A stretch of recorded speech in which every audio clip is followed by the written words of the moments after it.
Musical Talk, the UK independent musical theatre podcast. Hello, welcome to the very first episode of Musical Talk in 2026, our 20th year podcasting. We are the country's longest running arts podcast, so it gives me great pleasure to welcome my good friend of many years, Ruby. Hello, Ruby, welcome to Musical Talk. Hello, Nick. I'm very happy to be on the first episode of the new year, bringing it in the best way by including me, obviously. Obviously. We want to talk about a thing that's been part of Musical Talk for the last 20 years, because the week we started podcasting was the very first week that Wicked opened in London. And so it's been a kind of, it's nice that the Wicked journey is been along at the same time as the more important thing, which is Musical Talk. You're a self-confessed fan of Wicked, aren't you? Huge fan of Wicked, yeah. Literally, I think as long as it's been running, I've been a fan of Wicked, or at least of the concept of Wicked. I mean, I remember when it first came out, a few girls in my school went to see it. They came in with the program, and I was just so insanely jealous. And yeah, it wasn't long before I sort of begged my parents to take me. We went, it was enjoyed by all. And ever since, I've been pretty much obsessed. I've got the cast recording as a permanent mainstay in my most recently played on Spotify. And now, of course, the new musical movie soundtracks as well to go alongside those. So yeah, pretty big fan. So going into the films, were you nervous? Honestly, about the films, not just about life in general. It's like all sitting in the dark. I haven't done this for a while. No, yeah. I mean, I think everybody had a certain level of apprehension regarding the movies, especially when it was announced sort of so early on that it was going to be split into two. I think that was also debated a lot. But no, I think the more I saw about it, the more I was quite confident that it was being handled well. Sort of, even just in the early clips, like the early teasers for the first film, it was sort of seeing the imagery and sort of how, like, even just the costumes, makeup, stylization. Like, I think it was really well handled. So at least sort of knew visually it was gonna translate well. And obviously, all of the cast that they got on board for main roles, at least, were sort of relatively well known in their various spheres of the entertainment industry. And so I had an idea of sort of how people were going to sound and how they were maybe going to handle things. But yeah, I think naturally with such a hugely culturally impactful musical, I think there's always going to be a level of doubt going into that. And do you think... But were you aware, obviously you're aware of Ariana Grande, we'll talk about her in a bit, but were you aware of Cynthia Erivo at this time? No, I wasn't. Not when she was first announced, obviously, but that sort of kind of led me to do my research ahead of the film. I was very sort of specific about not hearing anything from the movie before I went to see the movie. So when the soundtrack was released, I was not listening to that. I really wanted to be surprised on the day. But I sort of looked into some of her older work, and like, obviously she's so talented, so fantastic. So I didn't really have a doubt in my mind that she was going to vocally sort of slay the part, for lack of a better word. Technical terms here. Yeah. When, and you are a fan of Ariana Grande. Are you the fan that's kind of looking at rumors and things? Was there speculation about her being in the film, or was it just bang, she was announced? And if that was the case, what was your reaction? There was always speculation about her being involved in the project in some way, shape, or form when it came around, but not from any of the filmmakers or the director or anything like that. It was just from her herself, kind of over the years. I've watched her in various things since the Nickelodeon days, really. So since she was probably about 16, 17. And ever since day one, the one thing she's always said repeatedly in interviews is that she's obsessed with Wicked. She loves Wicked. If there's ever a movie adaptation of Wicked, she would drop whatever she's doing in a heartbeat to just run off and do that and audition. And I believe she found out sort of quite early on when sort of John Chu got hold of the property and like they were starting to hold auditions, she was fully willing to like cancel any upcoming tours, shows, anything, I think, just to go and be in it. Luckily, I think that didn't end up having to happen, but I think she was willing to do whatever it took. So we knew her name was in consideration. But I also know equally they were quite hesitant to cast her based off of how big her name is on its own. I think they really did ideally want to go for somebody originally who was maybe like a little bit more directly from the sort of world of the stage and musical theatre. Like, even though she has dabbled in that over the years, absolutely. I mean, she started off her career in 13, the musical on Broadway. She did Hairspray, the TV performance. Live. Yeah. Live. She was in that. So she's done bits and pieces, absolutely. So it's not like a foreign concept to her, but I think they weren't very keen to have the name Ariana Grande attached. But it's interesting in the credits, her full name appears, doesn't it?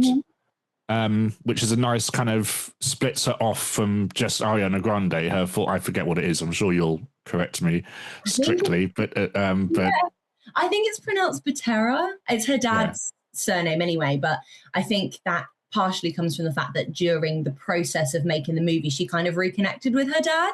This is me being a super fan and knowing way too much parasocial information about her life, of course. So I think that was a big part of the decision, because those things kind of all came together at once. But you're right, it does kind of artistically separate her from her pop music career, which is because I thought has she got married? Like, is she? Because I know some actresses do that where they'll put their. I know.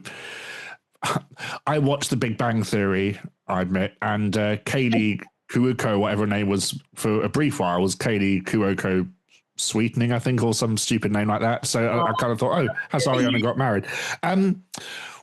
What was the moment in the film, or films, possibly the first film, where you thought, yep, she gets it, she's nailed it, she's done it? Probably not the opening, like, as much as she was brilliant. I know vocally there's been a few complaints about how she sings the first song, how she sings, oh my God, why is the name not coming to me? Come on, No One Mourns the Wicked. Yeah, that's the one. Yeah. But I think she sounds very pretty. I don't think there's any denying that whatsoever. And I am by no means a professional to point out technicalities, but I think the thing that shined through, absolutely, her vocal performance is fantastic. She's got a very, very nice voice. But I definitely think it was, as soon as it flashes back and she steps off that boat and she's got the personality so down, like, immediately I was just like, yeah, that's it. Perfect. Like, in terms of her, obviously she is an actress. Like, she was an actress first and foremost before she ever had the pop career. So I didn't doubt that she'd get the personality down. And you can tell she's really, really researched how a variety of different people have played Glinda over the years and kind of brought some of those into her performance while also kind of making it her own. So, yeah. Would you say that her Glinda is closer to bubbly, calculating, or just a bit lonely? I think it depends on which movie we're speaking about. I think there's definitely both of those elements within the character, but obviously in the runtime of the show, somebody might lean more into one trait than another. But I think with the abundance of time they were given in the movies, I mean, almost 6 hours of content. Yes. She definitely had the time to kind of play all of those angles. I think definitely in the beginning, very much leaned into the bubbly, comical kind of side of things. And then in the second movie, it was almost like a drastic, like, breakneck tonal shift. And she kind of played the more somber elements a little bit more strongly, which I know, like, some people have kind of had criticism about, because not necessarily just her performance, obviously, but just the tonal shift is noticeable between the movies, I think, across the board. But yeah, I definitely think she had a little bit of everything going on. Even though she's in a bubble. Quite literally at some points. Literally. Do you think it needed to be two parts? I mean, this is the kind of big thing that the film got, and some people say it could have been, because the shock always was the first film is longer than the entire stage show, including the interval. Do you think that was necessary? Or was it just Universal saying, we can make double the money on this for just making like one film at the time, which is what they did? I think it's such a kind of two-folded thing. Was it necessary? Not strictly, no, I don't think so. I think it would have worked absolutely fine. But then I also think there's such a drastic difference between what's expected from a on-screen performance and portrayal of a character compared to what's expected on stage. I mean, on stage, you're not as up close with people. You're not kind of like right in their face. You're not kind of seeing that emotional shift so drastically. And I feel like it's almost more accepted that like you can completely believe that these characters on stage went from point A to point B in a span of 2 hours because you've got the sets changing before your eyes. You don't necessarily know how much time has passed between scene to scene. It's just kind of accepted as a given. But then when you watch it on screen, I think some of the plot points might have felt a little bit too quick if it were just one film. I think if it were to be just one film, it would have to be one film that was already significantly longer than the show, which I think then begs the question, would people sit? Especially considering the films were so much more heavily marketed towards children than the show was. And I know like it picked up a lot of younger fans. And I know every time I went to the cinema, there were a lot of children there. Would they? And then they read the book. Yeah, which is not what they should be doing based off of what I've seen. But no, definitely, I think it would have had to be like past the 3-hour mark, in my personal opinion, to translate that to screen and have it be believable and have the characters feel well-rounded. And then it kind of begs the question, would the children sit? Would the audience sit? Would it just be considered too long and blown out? Would the plot points hit too quickly? It's really twofold. But do I think the movies had to be as long as they were? That's another question. I mean, I think the stage show was also, they never intended it to be geared towards the kind of young teenage girl fandom, but they found it. Mm-hmm. And there was outrage that they were selling the book in the gift shop. Because it's like, if you're a 12-year-old girl and you see this book, oh, I want to read the book. Okay, let's, the parents,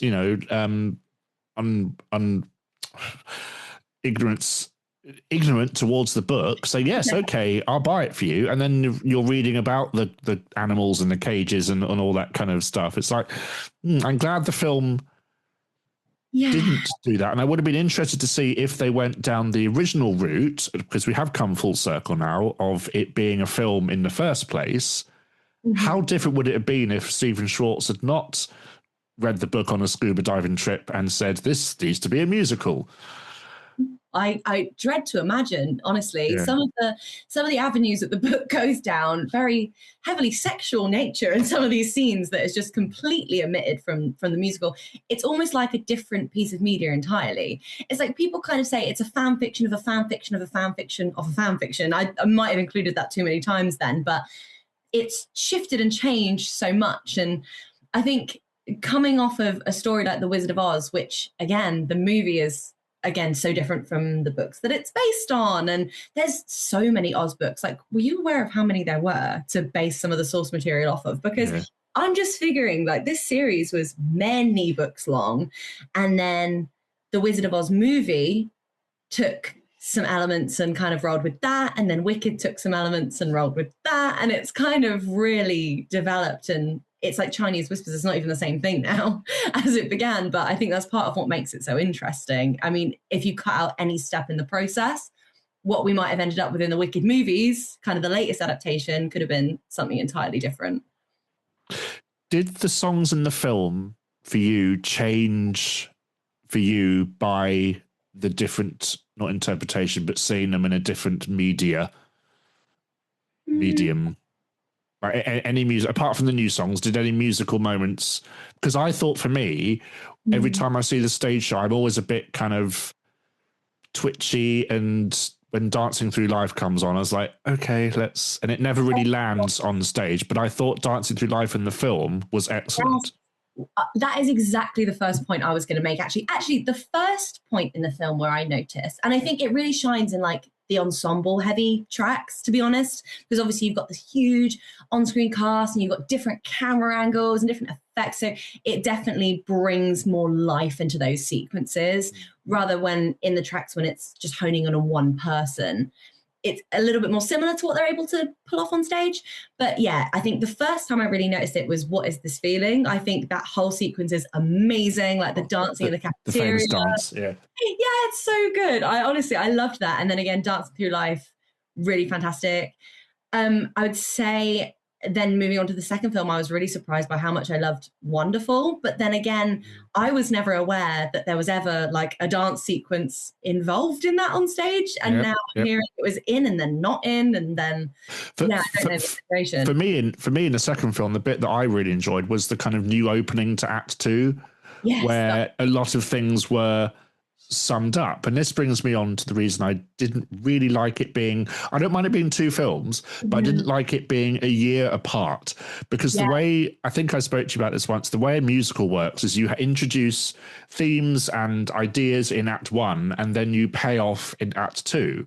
If you don't know the musical, a lot of the clever things that they do just are completely lost, because it's been such a long, unless you, I know they did screenings and double features and all this kind of stuff, but if you just go with the timeline of 1 year the film is released and the next year the second film is released, it's like you forget. It's like going back to a TV show that you haven't seen for a year. Yeah. I mean, the average audience member absolutely won't pick up on that. Like they will forget in between. I mean, I think you've got to think about the majority of people would probably have watched it once when it came out in 2024 and then not thought about it again at all. But then when Wicked for Good came out, just thought, oh, I really like the first one, I'll go and see the second one. And those people are definitely not catching any of these nuances. They might have a really good memory, but I know for me personally, I probably wouldn't. I did, because I know the musical. And obviously my partner, who has not seen the musical on stage, but became absolutely obsessed through the films, he had me as kind of a guide when we went in to see the next one. And he was so into it that he picked up the original cast recording in between the two, which I'm sure people did. And I'm sure there were plenty of people in that camp, but you're completely right. I think the release schedule being so far apart, I mean, they were still editing the second movie and doing reshoots, I believe, between the two movies being released. So it might have been an idea to release them maybe even just like a couple months apart, you know, just have it a little bit closer, keep it a little bit fresh in people's brains. But I've honestly really enjoyed the pop culture of the last few years and Wicked, the press tours, the memes, and around. That's what I do love about it, is the fact that I remember this 20 years ago, 22 years ago now, when it was kind of this, but the Broadway version. That was very, and now to have it again, there's something about this show and no one knows what it is. And I've met the creators of this show. They don't know what it is. They never wrote it to be this kind of huge cultural icon, but yet it just taps into young, dare I say, the female, and there's a whole African-American twist to it. There's a whole kind of LGBTQ angle to it as well. That's kind of, it's just amazing how it 25 years on, effectively, it's still a meme. I think, and I think everyone kind of, it's like you say, anybody who has ever felt in any way marginalized for any reason, I think can definitely take something away, especially sort of from, you know, the political side of the storyline and Elphaba herself and things that are going on, you know, with the animals and all of those things. I think there are so many, it's definitely, I wouldn't say it's an allegory or like a reference to any one particular issue, but I think it combines lots of different issues that were relevant at the time and are still relevant today. And I think with how relevant these things still are today, you've got new people finding it and again having that exact same feeling of relating so much and just seeing themselves and their community within this media. And I think it does it in such a like beautiful way that still plays so much into the story itself, the story of Oz, and the story that on surface level they're trying to tell, that I just think it's very well done. And I think if it was an accident to make it such a phenomenon, then it's a very good accident indeed. So, and over the years that you've, I don't want to get deep here. I do want to get deep here. That you've grown as a human, and Wicked has been part of your life. Have any songs changed for you over the time that you've been listening to them? Do you know what? Honestly, when did when did it come out? 2006? Something like that. I'll do my research. It might be Wicked, 2003. Broadway. It was somewhere around that opening date. Let's have a look. So it's 2003. Yes, it opened on Broadway. Yeah. Okay. Yeah. I mean, so obviously, when it originally came out, I would have been like 7. When I went to see it for the first time, I would have been 15, 16. So quite a way down. The perfect kind of, that perfect. Was the hypey age. Yeah, perfect. And I mean, at the time, like I was, relating I think I related to it on more of a surface level back then. I sort of saw the storyline, the sort of, again, very surface level storyline of 2 girls fighting over a boy, essentially, for most of the shoes. Yeah. And I took that away with me. And wow, the boys I fancied in school, I was relating. I was playing I'm Not That Girl on my headphones, walking around. I thought I was very deep, and I thought that was very deep. But the older I've gotten, I guess, like, I've done so much with those years of my life. I didn't go to university, and then moved away, and then moved abroad, and then decided, no, I am going to go to university. And you ask yourself questions, I think, a lot in your life about what kind of person you want to be, where you want your life to go.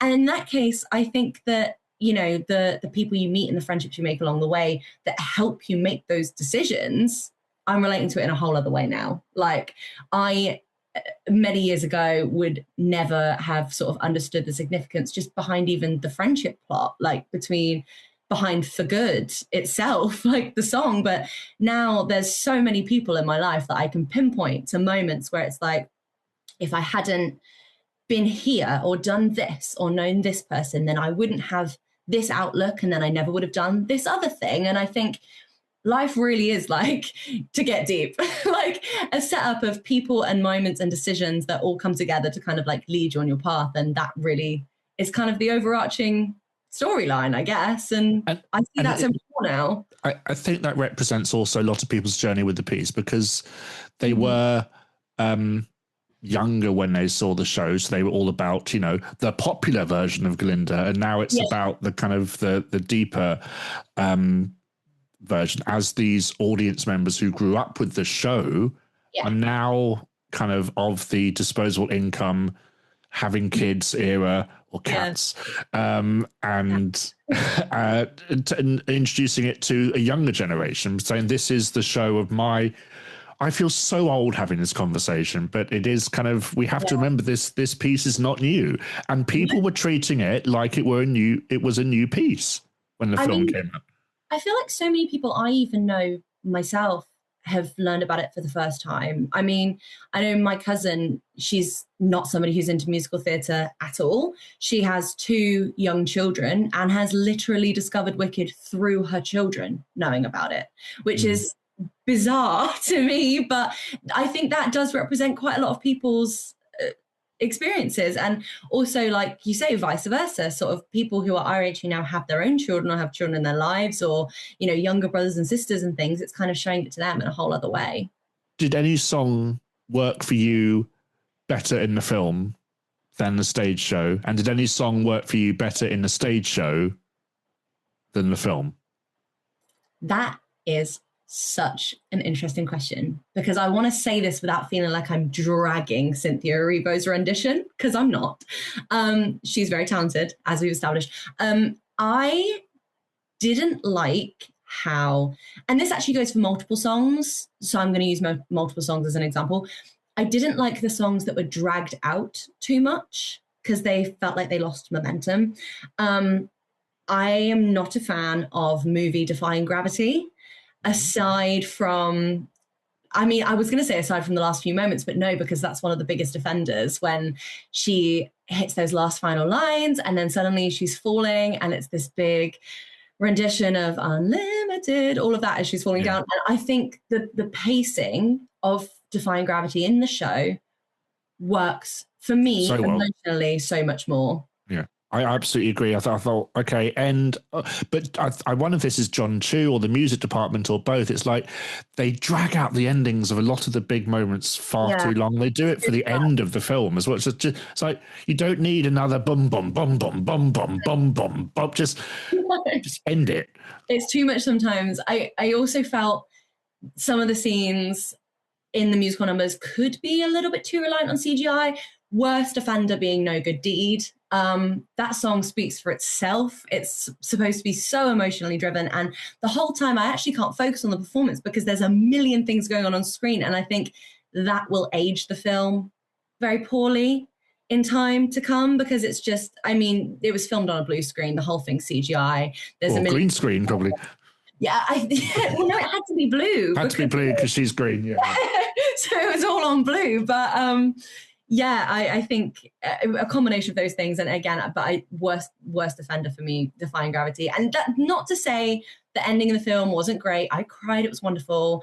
And my partner, who is a big Disney fan but has never been too into musicals outside of the Disney genre, literally stood up and was like borderline crying himself, and was like, "That was like watching a Disney movie." So it definitely hits, but it's I don't love the pacing.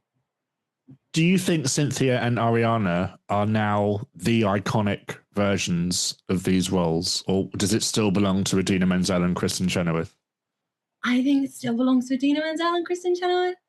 If only because they were first, but I don't think anybody since. It's almost like it's like there's now just a second version of the iconic characters. I think Cynthia and Ariana, you know, they are the film versions. They are iconic in their own right. Their look and their take on the character has kind of been plastered everywhere for the last 2 years, and I don't think that's ever going to go away. But I certainly think, you know, the first pair of the first rendition of the musical's existence is still going to hold its own weight, hold its own space. Taking up space, whatever the phrase was. Bit of a fun thing to kind of end on. This month, the Universal Studios UK project is kicking off, and Wicked in the theme parks, yes or no? I think they'd be silly to miss out on it, because I think there is still some longevity to this IP, absolutely. I mean, obviously, the films are done, the era's over, but then realistically, so are 90% of the IPs that they've been using. And I think the longevity exists in the fact that the show still exists, and people who love the movies will still be regularly seeing the show as much as they're able. It's going to live on. I think visually, there is so much. I mean, to me, it doesn't even necessarily have to be a ride or a themed land. We could have a bar, a restaurant, a section of a hotel, like some way of incorporating it. I think it would be silly to miss it, but that's just me. When it comes to these movies, like obviously I went in with that certain level of nervousness going in and just hoping, crossing everything that they hadn't quote unquote ruined something that I loved, which luckily they haven't. Wonderful. But honestly, like amongst all of my friends, like your opinion was the one that I was most interested in hearing, knowing your kind of background in musicals. Well, I was genuinely like, was there anything in the movies that across all of them broadly that you just think I would have changed that? I would like the most major thing you would have changed, you would do differently. I mean, I guess largely from a musical standpoint, is there anything that you saw it and like, yeah, change? Like you, I wanted the ending of Defying Gravity just to mirror that of the stage show, but I kind of get why they didn't do that, because they wanted to be different from the show. I'm glad they didn't put James Corden in it, because I know that was always a kind of thing of contention, that if he were to even pop up as a goat or something, it would have been... there was a petition, I believe. There was, yeah. I don't know. That's good. It's been a while since I've seen even the first film, so it's been a while since I've seen the second film. But nothing stood out to me as completely offensive. I like the fact that they kept a lot of the original timbre of the songs, so the orchestrations, the instrumental choices. I liked that.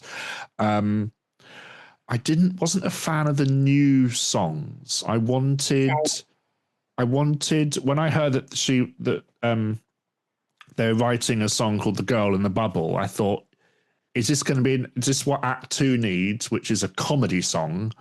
Because I thought it'd be a bit like Popular, and it's just a kind of another ballad. And Stephen Schwartz writes wonderfully. I've got nothing against him, but I just thought it's a missed opportunity when they could have done a bit more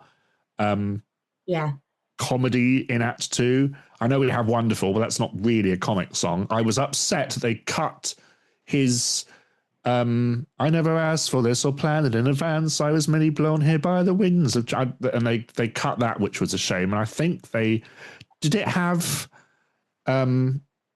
his, I don't want to say rap bit, but his kind of bit where a man's a rich man's a thief, a philanthropist. Yeah. The thing is with the films is because I've seen the stage show so many times. I think when Adina was in it, when it was in London, I think I saw her do it about 8 times. Yeah. I don't want to say the films are bad, but I remember the stage show a lot more than the film. Yeah, and I think it's so much easier to take in, largely due to the length of time, the stage show. I mean, it is probably more memorable for that. I think in 6 hours of footage, certain things are going to get lost or forgotten, or did they do this? Did they include that part? But I actually completely agree with you on the new songs. I actually couldn't agree more. I don't think either of those new songs are what they needed it to be. Again, I completely think a more comical song more towards the beginning would have worked really, really well. And I equally, this is just because I love Jonathan Bailey, would have loved to see something about Fiero's character development and struggles throughout that time period, because, you know, he's obviously going through his whole own thing off screen that you only see kind of glimpses of. I would have maybe liked to have seen him do something else. And that could have been the 2 songs. That would have been fine. I think we probably didn't need another ballad from both of the girls, but it is what it is. And how is it that the lion can talk or can't talk? I really don't know. And all this I would have liked them to look at the plot hole as opposed to adding more plot. I think they could have looked at the plot they had and tidied up some of the plot holes. Because I think also on a movie level, those plot holes are more glaring. They're more upfront.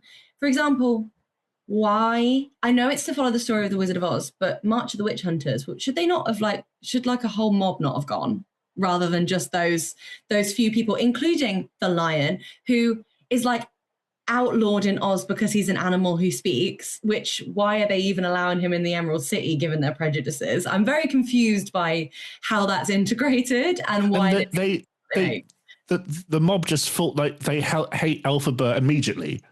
Yeah. They just and things like the whole weather thing. It's like what? So Elphaba's never had a bath? Yes, yeah. I've always wondered that. Apparently, the book explores that more clearly. We'll put that in the film. Exactly. They've been given this golden opportunity to rework the holes, and it's like I'm just trying to think of why do the monkeys like her so much? I think just because they wanted to be free, and she freed them. But I think if they had explained the water thing in the way that it's explained in the book, the ending would have had more gravity. Not to do a pun here. The ending of Wicked for Good would have had more sort of believability to it. It would have felt higher stakes regarding Elphaba's fate, or, you know, twist of fate, as it so happens. Twister of fate, even. Yeah. But I think the plot holes definitely become more apparent in the second movie. But I enjoyed it. Overall, my overall sort of understanding is it was a lot of fun. I will watch it again. Do you think the plot holes become more obvious because I know it's a ridiculous film because it's fantasy, but in the stage show, we really do suspend our disbelief, whereas in a film, there's a slight bit more realism going on. That's why we're looking at the kind of, oh, well, that doesn't make much sense. Yeah, and I definitely think that it ties back into what I said about how they definitely needed to extend the runtime to put in elements that allowed us to suspend our disbelief a little bit more in that medium. But I don't, like you're saying, I don't think they necessarily hit all the right marks with that. And I don't think they necessarily use that runtime in the correct ways at all times. I think we needed a little bit more context, a little bit more explanation to certain points. Would have kind of alleviated that what's going on feeling at times. Are you worried that they're now going to milk it to death? I think they may milk the world. I am pretty certain that none of the main cast would sign on to do a spin-off. I'd like to be certain. Because I'd rather see Cynthia do the role in the West End first. Yes. If they could get her, even just for a short time, that would be so fantastic. But we'll see. She might. That might be something she would like to do. I mean, she's playing Dracula at the moment in a one-woman show, if you fancy. She's very much in theatre, isn't she? That's kind of her main vibe. She's got the nails for it. But yeah, thank you, Ruby, so much for taking us down the your metaphorical yellow brick road to for your thoughts on Wicked. We'll have you on again soon. It's been a wonderful chat, and thank you very, very much. Thank you, Nick. Thank you very much. I don't know how to sign off. Bye, guys. Right. Thank you. Thank you for listening to this week's episode of Musical Talk. To find out more about the world of Musical Talk, you can visit our website at musicaltalk.co.uk, where you'll find all our episodes, or you can listen on Spotify, Apple Podcasts, or YouTube. Please follow us on Twitter and Instagram at Musical Talk.